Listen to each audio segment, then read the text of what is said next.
Welcome to the swamp. We've been shrunken down again to face off Godzilla-sized spiders and ride on ants the size of horses. Grounded was one of my favorite survival games in the last few years. I even restarted playing the first game again in preparation for the early access release of the new one. So, is it everything we expected from a sequel to an amazing game? Let's find out. My name is Excalligator, and I review games using a category-based system built for survival, open world, and RPG titles. Each category is rated on a scale from 1 to 5, and if something doesn't apply to a specific game, it will not affect the overall score. Now let's get started. So I've put 30 hours into this game between two different play files, a single player and a multiplayer. I've also completed every piece of content that this version of early access has to offer. Grounded 2 takes place 2 years after the first game, where another event has taken place that has shrunken our four main heroes once again to the size of a bug, and they need to survive. Luckily, they are prepared this time and know what to do, so this time they can go into the world already with the skills needed to survive and to find out how to return to normal. While you can run this on an average computer, it is recommended for an above average rig or a more powerful rig in order to play this. Now, it is also available on the Xbox to start with. I don't think it's on the PlayStation right now, but it should come sooner or later, and most likely to the Switch too, closer to the release. There is no character creation. You choose between the same 4 teens as the previous game, though this time they are a little bit older and have mild character design changes. So I do like that they have their own unique personalities, and they make unique quips at each other for various things. When you play on multiplayer, the different characters will interact and talk to each other, which can be fun when you're listening to their different interactions. Of course, the best ones are when all 4 characters are in play, so you can get full-on dialogues. Normally, I don't rate this section if you can't create your own character, or if the assigned characters are just blank expressions, but considering each teen has their own unique personality and make multiplayer so much more fun with their interactions, I'm gonna give this section a 5 out of 5. Just like the first game, it starts off with a cutscene of some 80s style cartoon, followed by a news report of the teens going missing, then a flyby into the map. This is where it changes from the first game. In the first Grounded, you wake up and you're just in the map, left to discover everything for yourself. In this version, you are thrown into a forced tutorial. Now, you can easily breeze past it if you don't want to do it, or if you're either a veteran of the first game or on your second playthrough of this version. While I personally don't like it because I hate forced content that you can't escape from, I like just being plopped into the yard to fend for myself. But being on rails for 5 minutes, regardless, once you are out, you're essentially opening up the whole map and are free to roam as you wish. Now, my issue with it being on rails aside, was the tutorial good? Yeah, I guess so. It shows you how to scan, make your first weapon, mild combat, and then throws you into the world. I don't think it was bad, so for that I'm just gonna rate it a 4.5 out of 5. There are a lot of things about both games that I find both better or worse. Exploration is one of these things where I find a lot of reasons to like the new map, but reasons I like the old map better. Let's start with what I like. I do like the new types of biomes and zones, like the tipped over ice cream cart as a snow zone. You have several new tree biomes that are all unique, such as the oak tree and the pine tree. There are way more caves to discover as well, though that's also a negative which I'll get to later on. I also like how areas can be accessed with the new mounts, a few of which are mandatory, but the majority are optional. For an example, with the spiderweb ramps that you can find all throughout the map, I haven't found one yet that is required to reach anything. Whenever there is a ramp, it's usually more of a shortcut, with always another way that's more natural to go around and reach that area without the use of the ramp. And with the routes you can chomp through with the ant mount, usually are only hiding things like raw science or resources, with only a handful that I found that actually block progressional areas. Another thing that I like are most resources are balanced out pretty well. In the old map, most resources were kind of clumped in certain areas, but now with them being a bit more spread out, you don't have to travel the whole map to gather, like feathers for an example. They are much easier to find and to gather this time around, when you have some exceptions like berries and acorns and pine needles. Though another thing is, I like that you could find resources and enemies that are tier 2 and even tier 3. It is a traditional RPG thing to do, to tease the player that they can eventually obtain it after they progress. So yeah, I like that a lot. But now for the bad stuff. I feel that the different biomes are not as fleshed out as in the older map, keeping in mind early access zones from the first game before it was fully expanded. Even then, you have places like the oak tree, the hedge, the haze, and later on, of course, you got the pond and the sandbox, the picnic table, and they each had their own personalities. Here in Grounded 2, I don't feel the same way about these locations. The hedge is not really its own area, it's just kind of there with only one point of interest. You only go there for berries. The picnic table is also just kind of there. I never really had a reason to go there except for one story-related quest. I did like the tree locales, and I did find myself going to them often. And then the ice cream cart, while I did like the design of it, I didn't really see a reason to go there again except for a single story-related reason.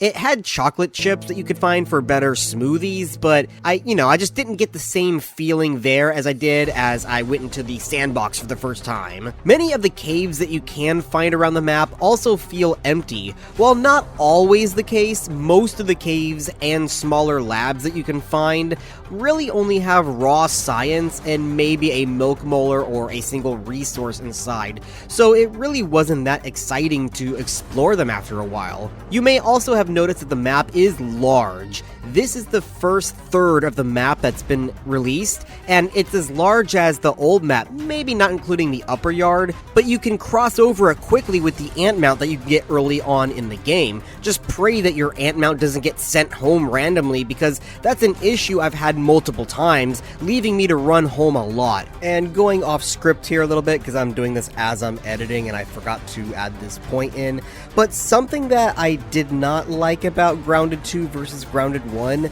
are the fact that when you go and get the different optical discs, which are for the progression, you just go and get them. That's pretty much it. In the first game, yeah, there were discs that were like that, like the one in the anthill, you just go and get it, but the rest of them were in Haze Lab or in the Hedge Lab, which each of the labs acted like their own little mini dungeon, almost like a light Zelda dungeon kind of thing, where you had to solve puzzles, get clues, do jumping puzzles, progress in a specific way, whether it's the pond with its underwater gear or the haze and requiring bombs and the mask. Like, there were different ways to solve these little dungeons that you would have to go through in order to get the disc, and you didn't have to do that for any of these. Again, you just go and get them. I mean, the worst that I had to do was make a mask for the one trash can area, but that wasn't even for a disc, that was for a side quest. And then of course you have the disc in the ice cream area, which you just made some warm clothes and then you just kind of go in, grab it, and leave. That's it.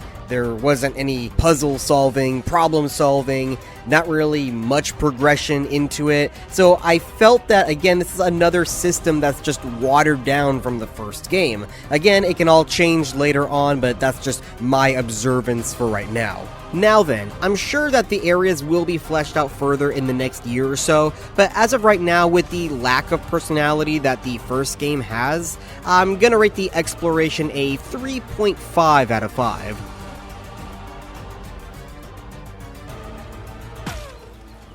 Oh, he killed a soldier!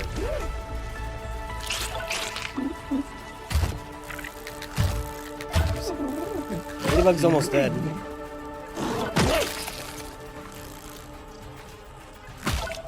Get him, man! Get him! Back up. Threat detected. Oh my god! Fuck you! I hate mosquitoes!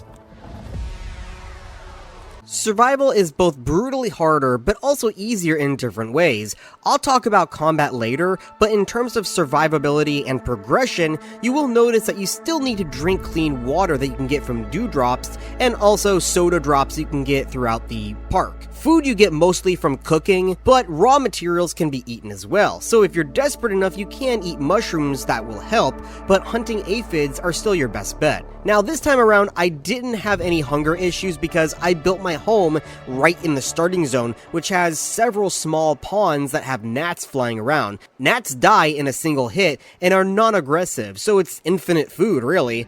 And I also tended to find aphid honey and nectar way more often than I did in the first game, and near the starting zone is one of the first labs that you'll find, and just above it is a sprinkler that drops multiple water droplets every day, so I didn't have any issues with that either until I made, the dew collector, which is just infinite water in your base. Now, something else that is different is that you can break regular white milk molars at tier 1 instead of tier 2, which allows you to get a head start in growing your health and stamina pools, though the gold molars are still required at tier 2. Now, something that has made progression much easier than the first game is the ant mount. In the first game, to progress from tier 1 to tier 2, you needed to kill bombardier beetles, stink bugs, and other stronger bugs by yourself, at least if you played solo, which was doable but hard. Here, your ant can help you fight, which, while they aren't as strong as you are, they are still capable to tanking hits,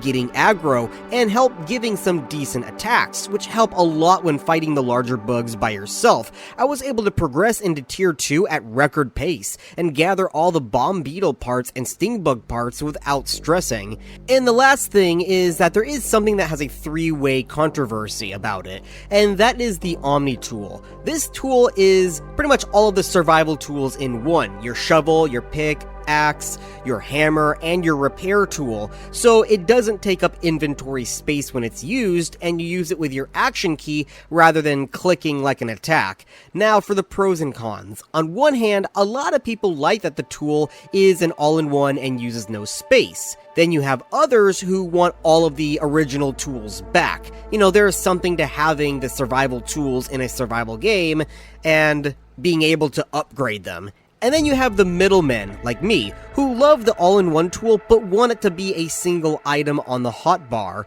I don't mind it being an all-in-one tool, I just want it to physically be there. I liked how the old tools had designs based on the parts used to upgrade them. The Omni tool doesn't change its look based on the tier, and also I don't like how it's set to be your interact button, because there'd be times I'm trying to gather things on the floor and suddenly my axe comes flying out to cut at the grass when I just wanted to pick up a piece of fiber.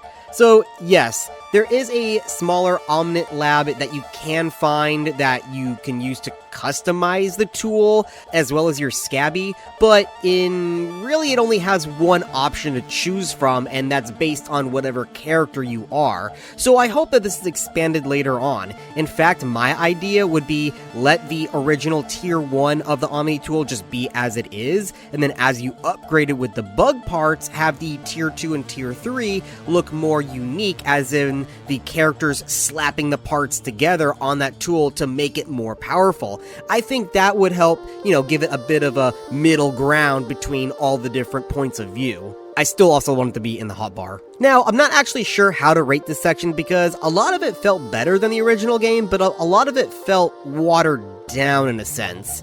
So, for the fact that I didn't really have a negative experience with the progression, I'm just gonna rate it a 4 out of 5. Building and crafting function the exact same way as the first game.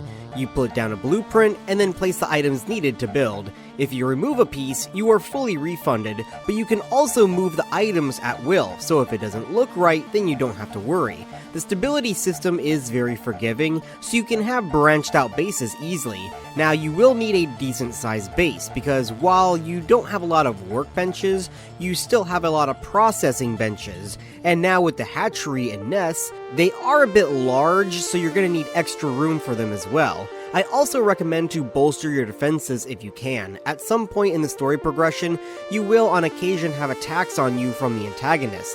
While there is no actual base defense right now, it may come later on, as it was in the first game. Luckily, this version starts off with localized chest inventory. That means your benches can draw from it. The first game didn't start with it was added later on, but luckily it carried over to this game, so that's a plus. Another change is that you could simply press the N key and it will hot deposit into all of the nearby chests, even if you aren't near them. You can also turn this off per chest, which I used for my food storage, so I wouldn't put them away by mistake. The only downside is that I find that when you place items, there is an area of being able to actually place the item, and the area isn't as large as the first game. For an example, you cannot build if you are directly standing on top of the item that you wish to build, but if you are too far away, it also wouldn't work. But in this game, even if you are not on top of it, you're just a few steps away, you're still considered too close. And if you take another step back, you're too far. There's a sweet spot to stand, and as I said before, it's a bit too small compared to the first game.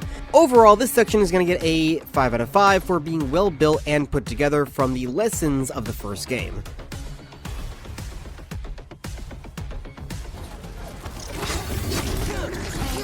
What the fuck? Butt down.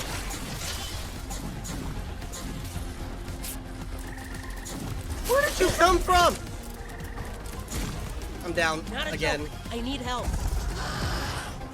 The combat has changed a lot. In the first game, while you did need to balance out attacking versus blocking, it was mostly tank and spank. The more unique items were reserved for tier 3, which was the final tier, like the magic staves. This time around, you have all types of items available from the start with tier 1, minus the staves, which are still tier 2, but much easier to obtain.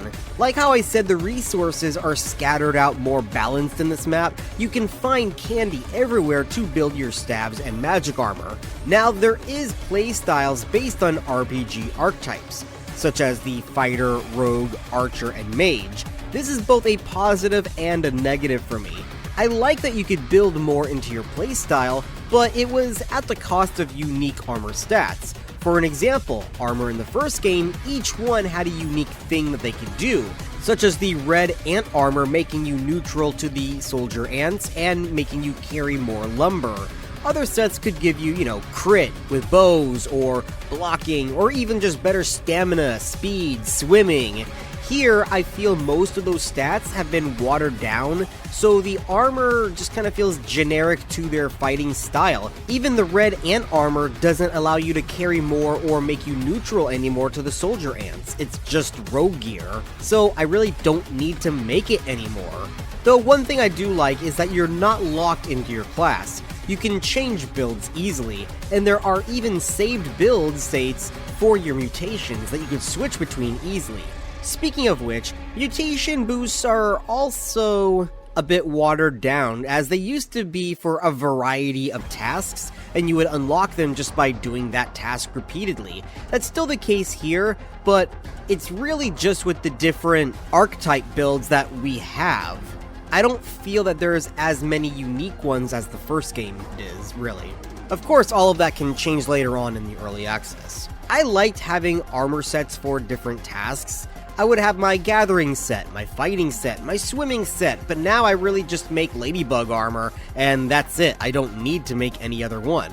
A positive note is that the armor types are not really needed for the archetype, so while it can boost them, if I wanted to wear ladybug fighter armor, I could still use my magic staff. It just wouldn't be as powerful as I wore the magic armor.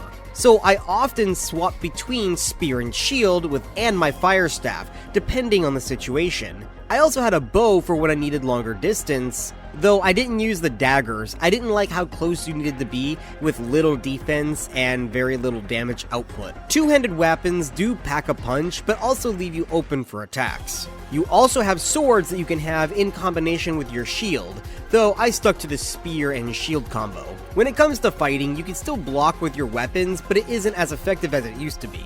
With the new dodge mechanic, they want you to be more mobile. though I found it mostly useless as attacks from enemies usually are rush-in attacks that will hit you from far away, so even if you dodge, they still hit you anyway. It's one of the reasons why I used a shield, so I could block it like normal and still be effective at it. Now for the enemies, there is not a lot of variety as of right now. Of course, it's gonna change later on, but I found more often than not that the primary enemies you are going to face are going to be scorpions, larvae, and spiders. That's pretty much all you're ever gonna face. I rarely found bombardier beetles, mosquitoes, bees, stink bugs, and there's only like 2 or 3 mantis hanging around. The new caterpillars and snails are cool, but they are passive and will not attack you even if they are struck first. You also have the butterfly, which takes on an ice mage archetype and will blast you with an icy wind, which adds a bit of variety, so I do like that and hope to see other bugs with that in mind too, like how we had the ox beetle as a massive tank in the first game, or even the fire ants with their sizzle, in due time. But now for bosses. I did find several mini-bosses in the map, like the Roach Queen, or the named orc bugs in the statue dais. More on the orc bugs in the story mode. But there is also one major boss that you can face off as the quote-unquote final boss of the current version of the early access. This fight was fantastic. It was even better than the assistant manager fight. And while the assistant manager fight had a lot of lasers and minions to avoid while fighting him, as long as you kept moving, he wasn't that big of a threat. Of course, there's other boss fights as well in the first game, I'm just using this one as an example. But with this boss fight in this game, without spoilers, it does have phase changes that mix up the fight a lot, which made me like it, and I do want to see how much more they could do with it. For now, I'm going to rate the PvE section a 4.5 out of 5. Once you get into the new system, I like it a lot better than the first game. The combat is much easier to take on multiple bugs at a time with, and more enjoyable. I only took a small point off because I felt that there are watered down armor sets and bonuses, as I mentioned before. But anyway, let's move on to the next section. I could use that. Oh, there's eggs! Hi. Oh, what the fuck? Bro, he's got kung fu! Look at him! What?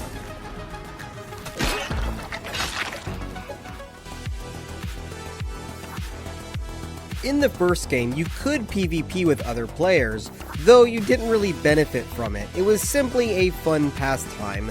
But also it meant that you had to be careful as you also had friendly fire, so while fighting bugs, you could hit your friends and kill them by mistake.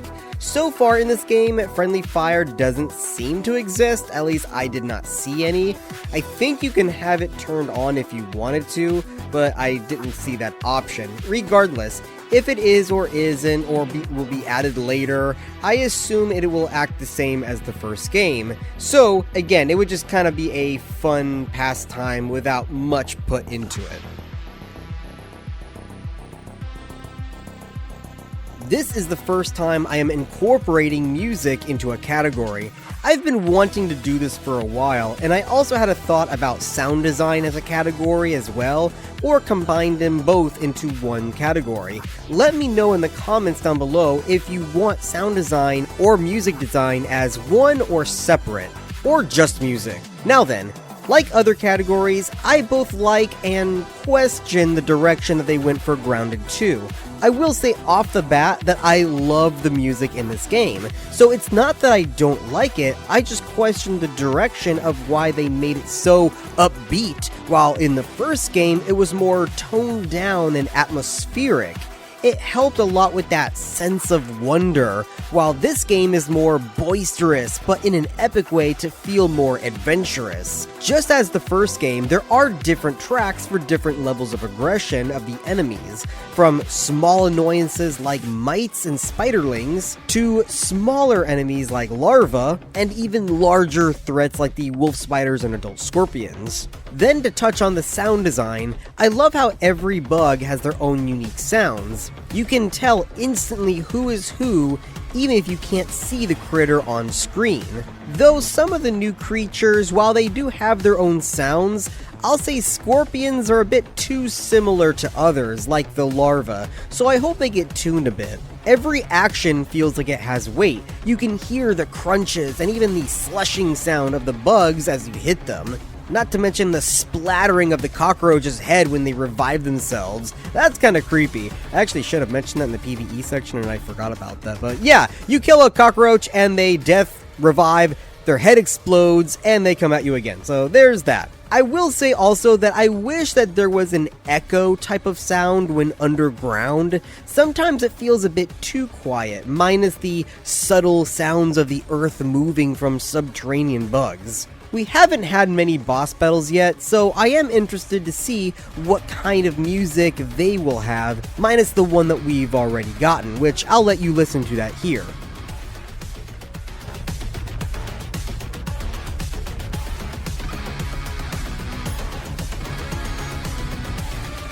For now, I'm going to give this section a 5 out of 5, just for the sheer epicness of the tracks. Oh my god, you're alive. Oh, yes. What? Wait. Okay, out of all of this animation, and you choose a weird 2D style for this? Oh, I was so worried. Not killing teenagers. It's my whole thing. Uh-huh. How are you feeling? Are you injured? This is how the story is delivered to you and not the story itself. After the linear tutorial, you will find quests that inform you on your next task in the upper left-hand corner. Depending on what the next step is, it will either tell you where to go on the map or not. Something I like is that how all of the ranger quests are now optional and the mini quests are already displayed that can be completed at any time. You also don't need to visit the computer anymore to find them. The chips you can also find on the map in any order that you wish, so it's non-linear. While the story may hint at which ones to gather first, you can technically do them in any order, just like in the first game. I like this a lot. It gives it that more sandbox nature rather than being a linear progression. It's freeing and gives the player choices. Instead of Burgle, you now have Sloan, the new spokesperson of Ominent. She will guide you through the map, and she contacts you through the different computers in the labs that you can find across the map.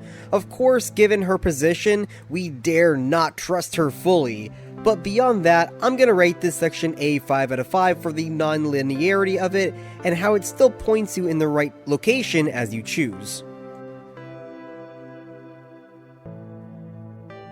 We've received footage from the aftermath of the explosion, which appears to show Dr. Tully assassinating Burgle.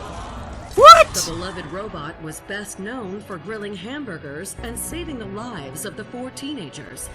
The motivation for the beheading is unknown. Dr. Tully and the teenagers... What?! How could you do that to Burgle?! I mean, he was so fucking annoying in the first game, but come on! No, Burgle! So I can't exactly rate this section just yet because it's not all finished, so there's no telling how it will all wrap up, but I do want to give my own personal speculation on what can happen, so I'm just gonna move ahead into the spoiler section for a moment before we continue with the review. Now, I did get more context at the end of my playthrough, which added to my theory that I said in my livestream. We all know from the first game that there were multiple team groups that were shrunk and killed. However, the briefcase we were in had 5 slots, so it's also confirmed that there was a 5th team with our group of kids, but the whereabouts is unknown. I speculated that the stranger character with the Coltana from the trailer is the 5th teen, as did some other people in the comment section, but we were quick to point out that she had white hair, so it could be an adult, an older female. It is still a mystery, though now that I've beaten her once at the end of this section, it is confirmed that she is a teenager, but we don't know if she is the 15. My speculation is her trying to control Tully is a possibility still. I had said from the start that I think it started because this mysterious stranger tried to use the orc technology to mind control Tully, which caused him to go mad and tear off Burgle's head. This has not been debunked so far, so I'm still confident that it's the right answer. And if you didn't know what orc bugs are, since this is the spoiler section, Orc is an anagram that is for a division of Ominent that was working with the military to use the shrinking technology as well as controlling bugs as weapons. This was seen at the end of the first game. Now they are essentially the replacement for the fungus bugs, as there's no haze biome. Though I will say that they're not as strong as the haze creatures, though the weevils still blow up. But yeah, that's really all I have to say so far until this story expands.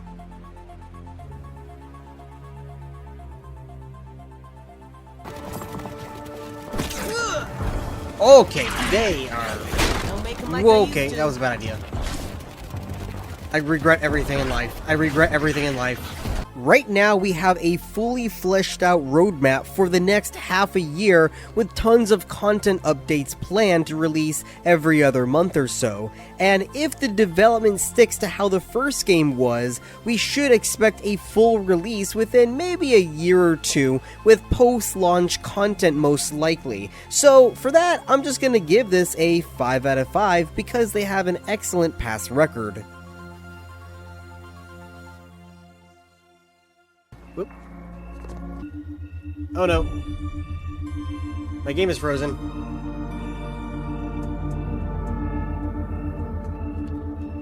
Wow. It just froze all of a sudden. So this is gonna be a bit of a rant. I know early access usually are buggy and messy, but I think this is one of the worst ones. Worse than Grounded's early access. Well, Grounded 1 that is. I have counted a total of like 3 or 4 crashes, one of which was during a boss battle, another was on startup, and the third one was just suddenly random during multiplayer games, which caused us to lose our cloud connection and not be able to play our shared world until it was able to reconnect minutes later, and that is with a restart of the full game. So I also had 4 times where I would die and my inventory bag would be thrown into the other side of the map beyond the invisible wall, or just flat out fall beneath the mesh. There is a recover tool to get those bags back, but I didn't learn about it until the end of my playthrough. So if you see bag icons on my footage, that's why I couldn't recover them. Anyway, a major issue that I also had were in the inventory menus. The key bindings sometimes would not work. If I try to use the Y button, for an example, to sort out the items, sometimes it just flat out would not work. So I would try to hit the escape button to leave the menu, and it wouldn't work. I would have to manually click the escape button to leave the menu.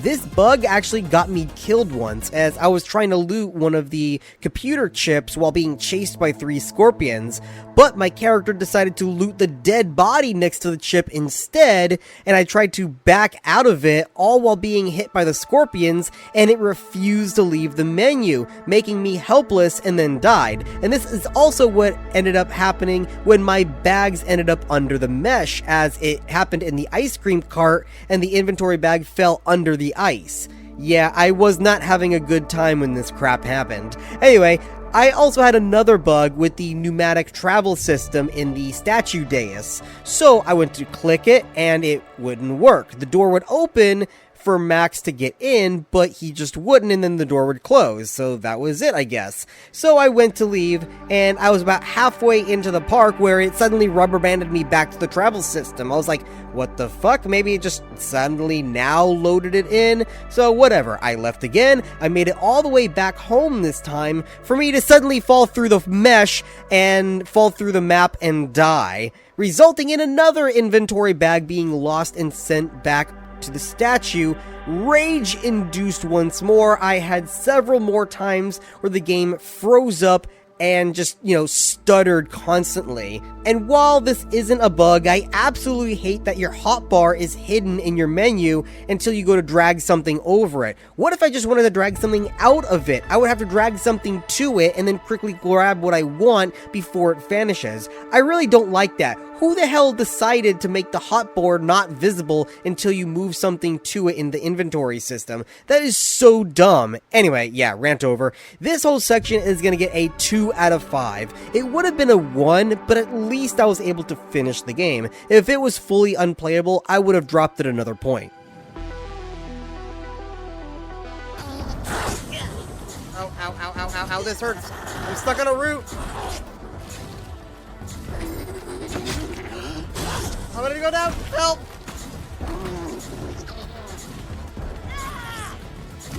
I'm down. Help! Joe, I need help.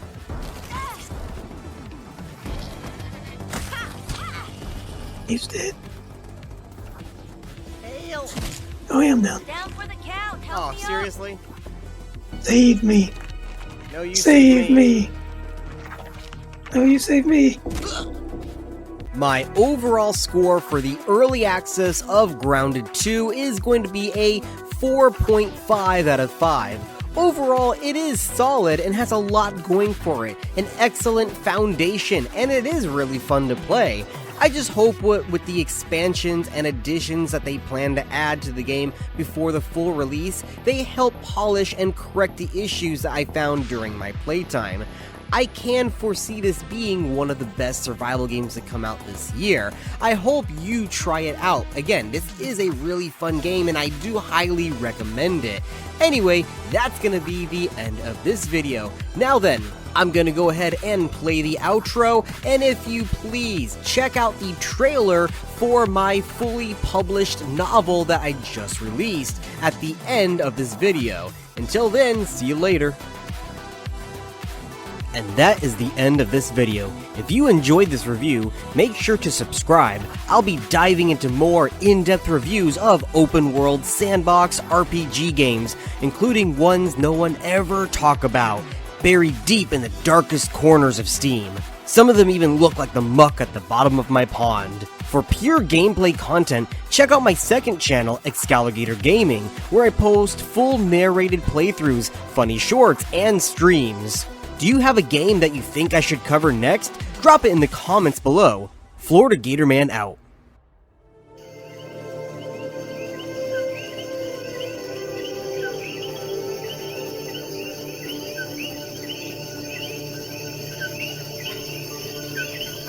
An epic tale of myth, memory, and the price of peace. One boy stands between the world of men and the world of spirits. When Spanish ships arrive on the shores of Boriquen, young Guarocuya, Taino by birth and chosen as a spiritual guardian, is caught between two colliding worlds. As tensions rise and sacred lands come under threat, Guar joins Juan Ponce de Leon on a fateful expedition into the wilds of Florida, where the famed conquistador seeks the legendary Fountain of Youth. But the path is not an easy one.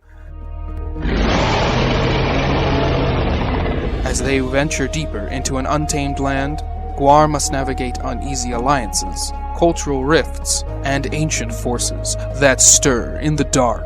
Mythical beasts from native lore haunt their journey, testing both the strength of men and the will of spirits.